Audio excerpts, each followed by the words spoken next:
Welcome to part 8A, day 5, Love is Not Rude. So I'm going to go ahead and record this tonight. Record one every night. And I'm going to put it up on YouTube, but I'm not going to send you the link because, you're busy and driving and stuff like that. I really want you to be able to get some sleep. And you being the nice person that you are, you'll probably try to end up watching this and really, I can wait. I want you to get your rest. I want you to have a good time. Yeah. So, Part 8A, Day 5, Love is not rude. He who blesses his friend with a loud voice early in the morning, it will be reckoned a curse to him. Proverbs chapter 27, verse 14. Nothing irritates others as quickly as being rude. Rudeness is unnecessarily saying or doing things that are unpleasant for another person to be around. To be rude is to act unbecoming, embarrassing, or disrespectful. In marriage, this could be a foul mouth, poor table manners, or a habit of making sarcastic quips. Any way you look at it, no one enjoys being around a rude person. Rude behavior may seem insignificant to the person doing it, but it's unpleasant to those on the receiving end. Yeah, I can imagine it was. As always, love has something to say about this. When a man is driven by love, he intentionally behaves in a way that's more pleasant for his wife to be around. Yep, I should. If a woman desires to love her husband, she purposely avoids things that frustrate him or cause him discomfort. The bottom line is, genuine love minds its manners. Embracing this one concept could add some fresh air to your marriage. Good manners express to your wife or husband, I value you enough to exercise some self-control around you. I want to be a person who's a pleasure to be with. When you allow love to change your behavior, even in the smallest of ways, you restore an atmosphere of honor to your relationship.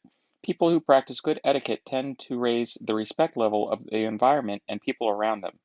For the most part, the etiquette you use at home is much different than the kind you employ with friends or even with total strangers. You may be barking or pouting around the house, but if the front door chimes, you open it with a kind, welcoming smile. Yet, if you dare to love, you'll also want to give your best to your own. If you don't let love motivate you to make some needed changes in your behavior, you will unnecessarily limit the quality and enjoyment level of your marriage relationship. The more respectful and honorable your behavior, the more attractive and romantically appealing you become to your spouse. Women tend to be much better at certain types of manners than men, since their femininity makes them naturally more gentle and elegant. Oh, you're more gentle and elegant. You are more elegant, that's for sure. And gentle. Because men are drawn to people who show them respect, a woman's choice to lace her speech with respectful tones is very effective in winning her husband's heart, persuading him and helping him to sense her love. In contrast, a wife can be very rude if she speaks down to her husband, ignores his decisions, or becomes argumentative. King Solomon said, "Better to live on a corner of a roof than share a house with a quarrelsome wife." Proverbs chapter 25, verse 24.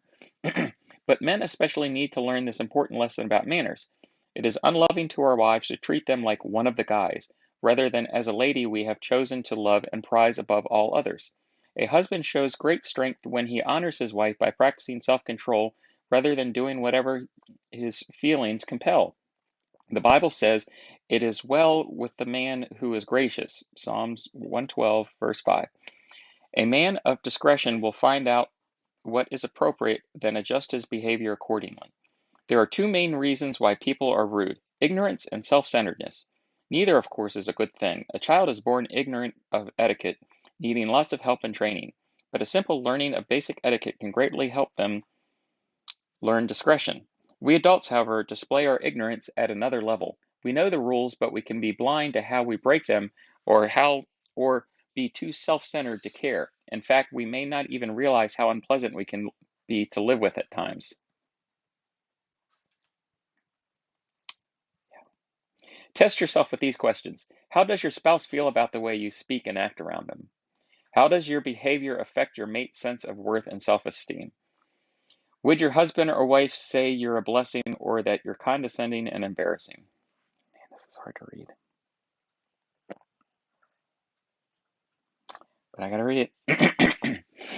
If you're thinking that your spouse, not you, is the only one who needs work in this area, you're likely suffering from an undiagnosed case of ignorance with the secondary condition of self-centeredness. Remember, love is not rude, but lifts you to a higher standard. Do you wish your spouse would quit doing the things that bother you? Then it's time to stop doing the things that bother them. Will you be thoughtful and loving enough to discover and avoid the behaviors that can cause life to be unpleasant for your mate? Will you dare to be delightful? Here are 3 guiding principles when it comes to practicing etiquette in your marriage. 1. Guard the golden rule. Treat your mate the same way you want to be treated. See Luke chapter 6, verse 31. I'll have to take a look at that. No double standards. Be as considerate to your spouse as you are to strangers, friends, and coworkers. 3. Honor requests. Consider what your husband or wife has already asked you to do or not to do. If in doubt, ask. So, the dare for today. Ask your spouse to tell you 3 things that cause him or her to be uncomfortable or irritated with you. You must do so without attacking them or justifying your behavior. This is from their perspective only. So,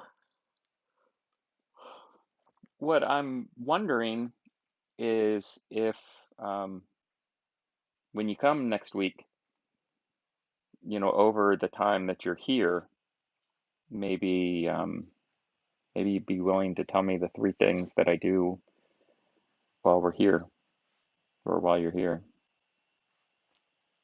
I'd like to think there won't be any, but we'll see. I'm definitely open to listening. I want to listen. I want to understand. I care about you a great deal. I care about your feelings. I care about your happiness. I know it's taken me a long time to get my act together, but it's going to be together. So I hope you have a wonderful, wonderful New Year's. Have fun with Katrina. Be careful on that run. Watch your heart rate, girl. Please, please be careful. Please be careful. I forgot to ask you if you took some aspirin with you. Oh my God. I need to check to see if you remember to take your chewable baby aspirin with you. You really need to carry that with you, especially if you're going to go on that run. Especially if you're going to go on that run, you need to have that with you. Okay. So like I said, I'll put it up on YouTube, and I won't send you the link until tomorrow. And if you get a chance to watch it, great. If not, I understand, because I mean, you're meeting up with your friend and you're going to have lots of fun and stuff to do. So love you super bunches. I'm going to go take a look at Luke chapter 6, verse 31 about the golden rule. I'm curious to see what it's about. So talk to you later. I hope you have a great night.